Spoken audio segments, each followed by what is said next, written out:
Europe 1 Soir Week-end. 19h, 21h, Pascal de la Tour du Pin. Et c'est une page d'histoire que nous allons vivre ensemble sur Europe 1 ce soir, demain, évidemment, édition spéciale à partir de 8h avec Lénaïque Monnier pour partager ensemble les obsèques du pape François. Bonsoir Frédéric Mounier. Bonsoir. Vous êtes journaliste, ancien correspondant au Vatican pour le journal La Croix. Vous êtes l'auteur de cet ouvrage, Le pape François, une vie aux presses du Châtelet. Le cercueil du pape va être scellé dans une demi-heure.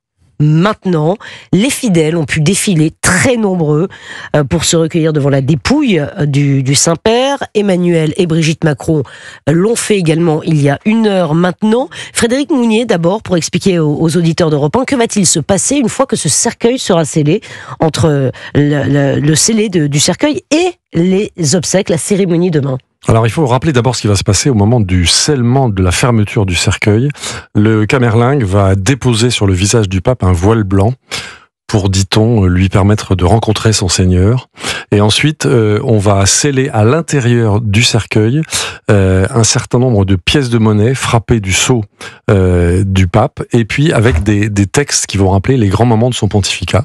Et voilà, et c'est comme ça qu'il va partir vers l'éternité. C'est une cérémonie qui dure combien de temps, Frédéric Mounier?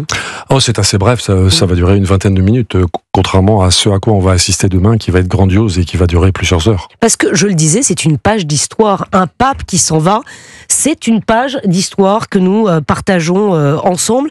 D'abord, peut-être Frédéric Mounier, vous connaissez bien, vous êtes penché sur le pape François.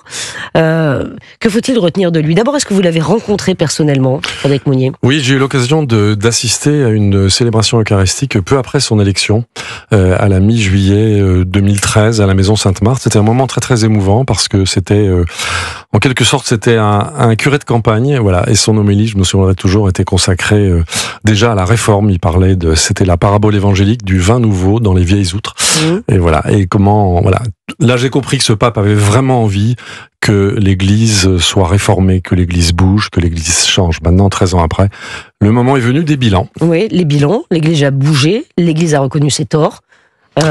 L'Église évolue, mais elle reste sur ses fondamentaux. Ben évidemment. Mais vous savez que ce pape est un pape très conservateur. Il faut le rappeler. Il faut le rappeler. On disait ça de Benoît XVI, je suis pas sûr qu'on dirait ça du pape François.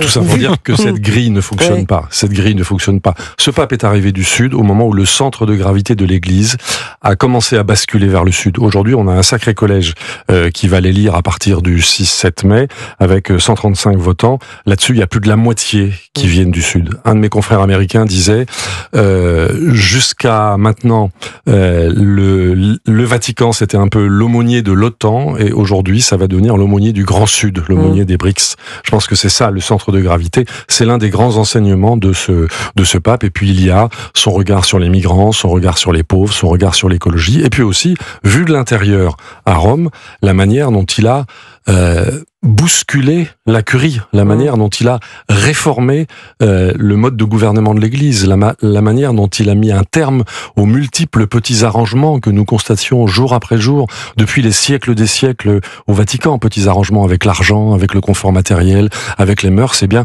le pape François a voulu mettre un coup d'arrêt à cela. Il y a réussi en partie. En partie réussi, mais c'est vrai qu'on le sait moins. Tout le travail qui a été fait par le pape François derrière, en coulisses. L'Église, entre le début de son pontificat et aujourd'hui, qu'est-ce qui a changé sur le fond ou sur la forme, Frédéric Mounier? Bah écoutez, déjà, il a nommé 108 cardinaux votants. À l'image du monde, c'est-à-dire qu'il est allé les chercher au bout du monde. Vous imaginez que le préfet apostolique de Oulan-Bator en Mongolie, avec 1850 baptisés, il en a fait un cardinal, alors que l'archevêque de Paris n'est toujours pas cardinal. Voilà, ce sont des signes de la désorientation, du déboussolement que le pape a souhaité imposer à l'Église, et qui ne lui a pas fait que des amis, évidemment. Ça veut dire que la France n'est plus trop la sœur aînée de l'Église. Mais évidemment que non. Évidemment que non. Évidemment que non. On a grandi avec il faut en prendre acte. C'est-à-dire que la France a laissé une trace absolument immense dans l'Église universelle et au sein de son gouvernement de Rome. Encore la veille de sa mort, le pape a cité Henri de Lubac, le cardinal Henri de Lubac. Nous avons laissé cette trace-là, qui est une trace intellectuelle, théologique, pastorale, missionnaire. Souvenez-vous qu'au début du XXe siècle, la grande majorité des missionnaires dans le sud du monde étaient des missionnaires français. Voilà. Aujourd'hui, nous sommes corrodés, comme tous les pays du Nord, par la sécularisation, par l'hédonisme, l'individualisme, le consumérisme, mais au sud, les vocations fleurissent, voilà, les diocèses se multiplient et l'Église continue à vivre, mais sous une autre forme. Il faut l'accepter. Il faut l'accepter. Ben oui. Il faut effectivement accepter que ça bouge. Et pourtant, nous nous réjouissions, je ne sais pas, chacun effectivement prêche pour sa paroisse. Des baptêmes, du nombre de baptêmes en France, pardon, qui... C'est vrai. Oui, j'en Jules Torres. Pourquoi vous faites cette moue? Non, parce qu'on peut que s'en réjouir. Non, mais exactement. Des gens qui vont vers la spiritualité, qui vont vers Dieu. Il y a un besoin de recherche de spiritualité aujourd'hui. Mais ces baptêmes ne vont jamais remplacer l'incroyable chute des baptêmes d'enfants. Oui. Voilà. Donc il faut savoir qu'on passe d'une église de masse à une église choisie. Et après tout, pourquoi pas? Donc il faut en prendre acte et voir cela du bon côté. Demain, vous allez commenter la cérémonie des funérailles du pape François. À quoi ça va ressembler, Frédéric Mounier? Écoutez, ça va être assez extraordinaire sur deux plans. Le premier plan, c'est qu'on va voir 170 délégations qui vont être sur le parvis, des délégations qui seront classées selon l'ordre alphabétique français. Vous voyez que la francophonie est encore présente, ce qui veut dire que le président Donald Trump, président des États-Unis, va se retrouver probablement quelque part entre l'Éthiopie et le Eswatini. Mais il le sait, Donald Trump, parce que quand on connaît le personnage, on a du mal à imaginer qu'il se déplace quand même. Je vous rappelle qu'il a qualifié le Lesotho, qui est un pays voisin du Swatini, qui est justement l'ancien Swaziland, ce qui ne vous a pas échappé. Eh bien, il l'a qualifié de pays de merde. Donc, il sera probablement, alors même que l'Éthiopie est l'un des pays chrétiens les plus anciens au monde. Bien sûr. Il aura le privilège. Il a fait pour être aux premières loges à Notre-Dame. Oui, non, mais c'est ça va être compliqué. Voilà. Donc ça, c'est une première chose. La deuxième chose, ça va être un événement absolument inouï qu'on va voir. C'est après la célébration, le cortège de 6 kilomètres qui va aller à travers la Rome historique. Il y aura probablement plus d'1 million de personnes qui va aller à la vitesse d'un homme au pas depuis Saint-Pierre de Rome jusqu'à la basilique Sainte-Marie-Majeure où le pape sera inhumé. Je pense que ça va être un grand moment visuel, spirituel et populaire. Oui. Et est-ce que il y a une feuille de route, pardonnez-moi l'expression, pour les enterrements, les funérailles des papes? Ou est-ce que vous savez, certains donnent une petite spécificité à ce moment? Non, mais au Vatican, il y a une feuille de route pour tout.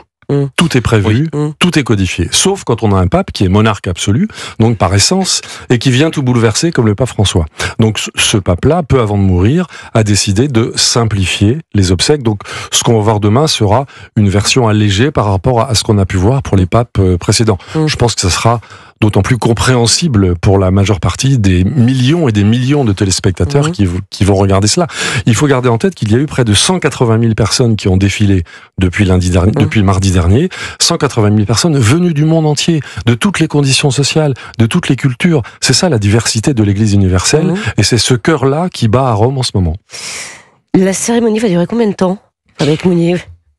Journaliste, ancien correspondant au Vatican. Probablement 1h30, 2 heures. 2 heures, on va dire 2 heures. Non, vous ne pensez pas? Non, vous savez, les obsèques du pape Benoît n'ont pas été terriblement longues. Il faudra être très attentif à l'homélie, qui sera prononcée par le cardinal Giovanni Battista Re, qui est le doyen du collège des cardinaux, qui certes est nonagénaire, mais conserve encore toute sa fraîcheur. On dit qu'il conduit encore sa voiture.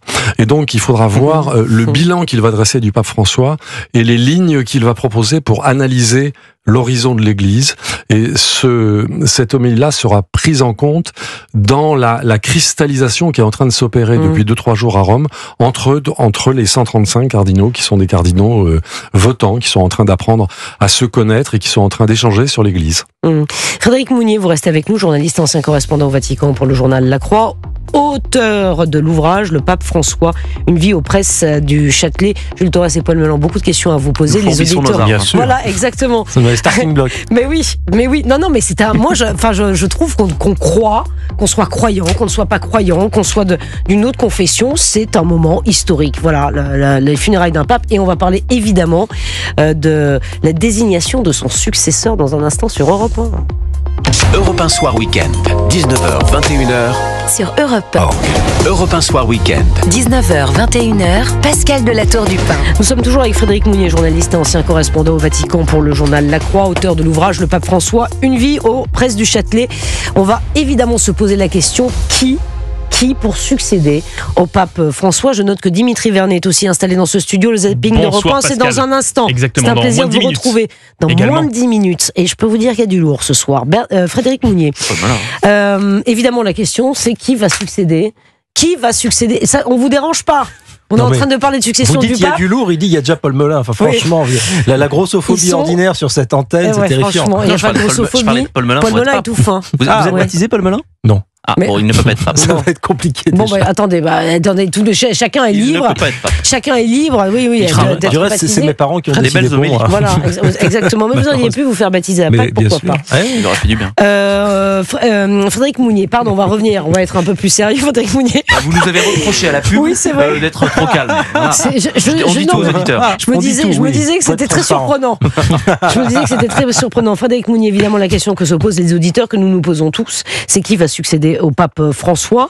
Est-ce que ça peut prendre du temps? Parce que alors la fumée blanche, la fumée grise, évidemment on l'a vécu pour chaque décès de pape et chaque désignation, élection d'un nouveau pape. Ça peut durer longtemps? Est-ce que vous pensez que ça va être compliqué cette fois-ci? Je pense qu'on saura très très prochainement quand va commencer les conclaves, probablement aux alentours du 5 ou du 6 mai. Donc ça, on le saura. Maintenant, la question, c'est combien de temps ça va durer. Il faut garder à l'esprit que le conclave est conçu comme une liturgie, comme un rituel extrêmement codifié qui prend beaucoup de temps. Chaque vote, pour chaque cardinal qui vote, il doit écrire à la main d'une écriture non reconnaissable, il doit traverser le chœur de la chapelle Sixtine, il doit invoquer le Saint-Esprit, il doit déposer son bulletin dans l'urne. Tout ça prend du temps. Ils sont 135. Ils n'ont jamais été aussi nombreux. A priori, la Constitution apostolique prévoit 2 tours de vote par demi-journée, c'est-à-dire 4 votes par jour. 135 multiplié par 3 à 5 minutes, ça fait quand même du temps, quoi. Donc c'est pas certain. Et comme ce sont des vieux messieurs, puisque la moyenne d'âge est de 71 ans, ils vont pas arriver à 6 heures du matin, ils vont pas rester jusqu'à 22 heures. Donc voilà, ça va prendre du temps. Il faut être patient. Mais ça commence à se jouer en ce moment. Les deux derniers conclaves n'ont pas duré 3 jours. C'était 2 jours et demi les deux. Mais ils étaient pas aussi nombreux. C'était plié. En 5 tours pour Bergoglio, c'était plié, mais parce que il y avait quelque chose. Voilà, il y avait eu lors des congrégations générales, sa fameuse intervention de 3 minutes sur l'Église qui ne doit pas être autoréférentielle, qui doit aller aux périphéries. Ça avait scotché tout le monde et il y a eu quelque chose d'assez naturel qui s'est passé. Pour l'instant, on n'a pas connaissance d'une telle personnalité, on n'a pas connaissance, voilà. Maintenant, ce qui est probable, c'est que l'Église a été quand même beaucoup déboussolée, polarisée, désorientée par ce pape. Peut-être aspire-t-elle à un certain calme, à une certaine pacification, et peut-être fera-t-elle la place à un pape plutôt médiateur, plutôt stabilisateur, voilà. Bon, mais ça n'est qu'une hypothèse parce que, comme on l'a beaucoup dit depuis le début de cette semaine, quiconque rentre pape au conclave en sort cardinal. Donc, voilà. Donc on ne fait aucun pronostic. Vous avez entièrement raison. Et jamais, je n'ai pas le souvenir, mais peut-être que vous l'avez, Frédéric Mounier, je n'ai pas le souvenir que les journalistes ou les commentateurs aient trouvé le nom du futur pape. Ça n'est jamais arrivé. Les pronostiqueurs se trompent systématiquement en cette matière. Bah oui, non, mais c'est vrai. Donc, et moi j'ai un souvenir très très précis au moment de l'élection de François, peu avant la fumée blanche, on était aux alentours du 4e tour du conclave, j'étais dans la salle de près du Saint-Siège avec le père jésuite Antonio Spadaro qui dirigeait la Civiltà Cattolica, la grande revue jésuite, donc un jésuite lui-même, et il était d'accord avec moi pour dire ça ne sera jamais un jésuite parce que ça fait trop peur, et puis il nous faut un jeune, et Bergoglio il est âgé, il nous faut quelqu'un en forme, Bergoglio il était déjà fatigué à l'époque, il nous faut un jeune âgé polyglotte qui aime voyager, il déteste voyager, il parle pas plusieurs langues. Donc voilà, il y avait une sorte de consensus pour dire ça ne sera pas lui, mais le cardinal français Etchegaray, qui était le doyen des cardinaux à l'époque, nous avait alerté à la rédaction pour nous dire soyez attentifs à ce profil-là, c'est peut-être lui qui sortira dans la dernière ligne droite. Voilà. Et ça a été lui. Devinez le conclave le plus long de l'histoire de la papauté? Jean-Paul II, non non, attendez, celui pour la désignation Jean-Paul II. C'était en 1271. Ah oui, bah non. 2 ans et 9 mois. Oui, c'est vrai. Bon, et en 1974, on crée le premier. Et pourtant, ils étaient beaucoup moins nombreux. Ouais. Ils étaient beaucoup moins nombreux, mais les enjeux politiques étaient beaucoup plus importants, parce qu'à l'époque, la papauté était un pouvoir temporel avec les États pontificaux, doté de moyens militaires face au Saint-Empire romain germanique. Enfin, tout ça, c'était très très compliqué. Mais justement, à cette époque-là et avant, pendant tout le bas Moyen Âge, il y avait des pressions qui s'exerçaient sur le conclave et de la part des souverains divers et variés. Est-ce qu'aujourd'hui encore, il y a beaucoup de spéculations à ce sujet-là, est-ce que vous savez si aujourd'hui encore des chefs d'État tentent de faire pression, ou en tout cas donner des consignes de vote à leurs cardinaux, ou est-ce que c'est une pure spéculation ? C'est une pure spéculation, et ce droit qui était codifié et qui appartenait aux grandes puissances occidentales a été aboli, je crois, à la fin du 19e, au début du 20e siècle. Donc aujourd'hui, on n'en parle plus, et je crois que bien malin qui se risquerait à faire pression auprès de ses propres cardinaux, d'autant que un certain nombre de cardinaux n'ont pas du tout de bonnes relations avec le pouvoir politique en place de leur propre pays. Donc voilà, je pense qu'on ne peut pas rêver à cela. Mais Frédéric Mounier, une dernière chose, journaliste, ancien correspondant au Vatican pour le journal La Croix. Quel est le poids et le rayonnement de l'Église aujourd'hui, catholique, dans le monde ? Je parle du poids politique, je ne parle pas du rayonnement, on en a parlé, le Sud, effectivement, qui montait. Mais quel est son poids politique réel ?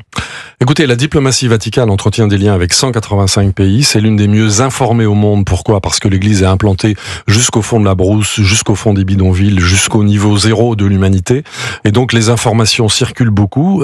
La diplomatie vaticane est l'une des mieux informées. C'est quand même elle qui est arrivée à une sorte de pacification des relations entre Cuba et les États-Unis. C'est elle qui est arrivée à un accord de paix au Mozambique. Évidemment, les résultats ne sont jamais à la hauteur des attentes. Et voilà, ça reste quelque chose de, un peu de caché. Ça n'est pas explicite, ça n'est pas manifeste, ça n'est pas grandiose. Mais ça existe, et en tout cas, tous les diplomates disent qu'il faut être attentif à ce qui se passe, à ce qui se dit du côté du Vatican, notamment sur le plan des informations qui circulent. Voilà. Merci beaucoup Frédéric Mounier, merci d'avoir été en direct avec nous ce soir sur Europe 1, 19h52. Je vous le rappelle, édition spéciale à partir de 8h demain pour suivre en direct les funérailles du pape François. Vous l'avez dit, Frédéric Mounier, ce sera un temps fort. Il y aura plusieurs temps forts lors de cette cérémonie que nous partagerons avec vous, chers auditeurs d'Europe 1. Il est 19h52, vous restez avec nous, Jules Torres, Paul Melun, parce que... Dimitri Vernet. Il y a Dimitri Vernet. On se réjouit. Il y a Dimitri Vernet. Voilà, le zapping d'Europe 1. 19h, 21h, Europe 1 Soir.